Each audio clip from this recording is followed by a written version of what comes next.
No, yung engine ng Isuzu D-Max 2025 ginalaw na.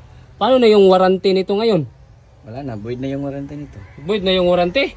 Eh, wala, may-ari na yung dala dito eh. Hindi na natin ito kasalanan. Patay.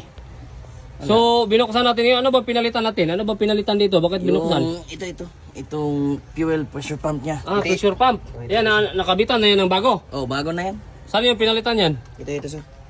Ay, nako. 2025, pinalitan na ng pressure pump? Oo. Ilan na ba udo nito? Patingin nga ng udo. Ano pa lang?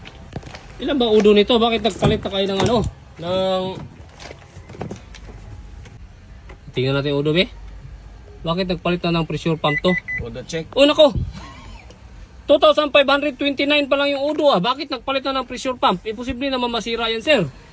Wala. Sira talaga? Sira talaga eh. Yun talaga ano eh. Ginamitan na namin ng bulang kristal. Chinik na namin lahat. Ay, nako, CO lahat. nako. Yun talagang lumabas sir eh. Wala. Kailangan talaga yung buksan. Yun guys, oh. Kita nyo yung udo, 2,529 pa lang. Totoo kaya to? Ano, nakabalot pa ng plastic yung ano. Suso pa yan. Ay, nako. Ibig sabihin, kahit isuso, masisira pa rin talaga, sir? Oo. Hindi talaga natin maiwasan yan.